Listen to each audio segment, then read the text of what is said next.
Prayers for Aretha Franklin, the Queen of Soul in grave condition, the iconic voice of Motown on all of our minds.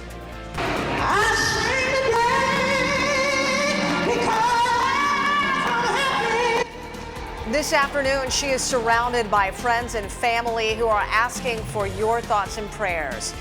It's our top story this noon. The Queen of Soul right now, Aretha Franklin, in a local hospital, surrounded by loved ones. The Detroit singer is said to be gravely ill, but is still responsive and conscious right now. Franklin's been battling recent health issues, canceling a handful of concerts earlier this year. 7 Action News reporter Simon Chowdhury is live at New Bethel Baptist Church on Detroit's west side, where Aretha's father was once a minister and where she grew up singing in the choir. And Simon, I'm sure the congregation there and the community are coming together thinking about Aretha right now. That's right. We spoke with the pastor of this church, and he is asking everyone to send their prayers this way. Like you mentioned, this church is where she got her start. This is where her powerful voice would resonate within these walls, and with anyone within earshot would just be moved by anything she would sing. And so the pastor is out there asking for everyone to pray for her. Well, without Aretha, the church wouldn't still be here.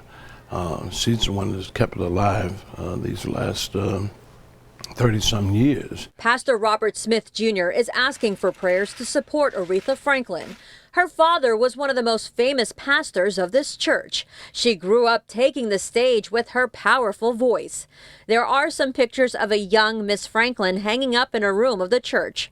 The pastor credits Aretha for keeping the church alive. He says every August she would hold a concert at the church to honor her father. She was making plans to do it again this year, but when she hadn't been communicating with the church the past few weeks, Pastor Smith knew something was wrong. Now they're doing all they can do by sending prayers. Asking God to continue this miracle because it's great that she's made it this long. And again, the 76-year-old is gravely ill, we're told, at a Detroit hospital. The pastor is continuing giving prayers. In fact, they're going to hold a prayer service Wednesday morning just for Aretha Franklin. That's going to be at 5 in the morning. Now, coming up in the later editions of Action News, we're going to tell you what the pastor says, a project he's been working on to honor Aretha Franklin and her father. You'll hear that coming up. Alicia. Thank you so much, Simon. We're looking forward to hearing that story. Of course, the news of Aretha's condition spreading quickly. Celebrities and fans from around the world have been chiming in on Twitter. Mariah Carey tweeting, praying for the Queen of Soul, Aretha Franklin. Missy Elliott saying, my prayers are with Aretha Franklin and her family during this difficult time. Must celebrate the living legends while they are here to see it. So many have given us decades of timeless music.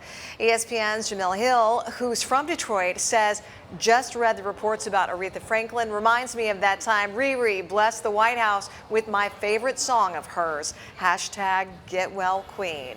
Actress Jackie Harris was tweeting, prayers going up for the Queen of Soul tonight. Music just wouldn't be the same if not for Aretha Franklin. So true. Of course, our family here at 7 Action News is praying for the Queen of Soul as well. We have a section on our website for you to send your prayers and your well wishes. Just head on over to our website, WXYZ.com.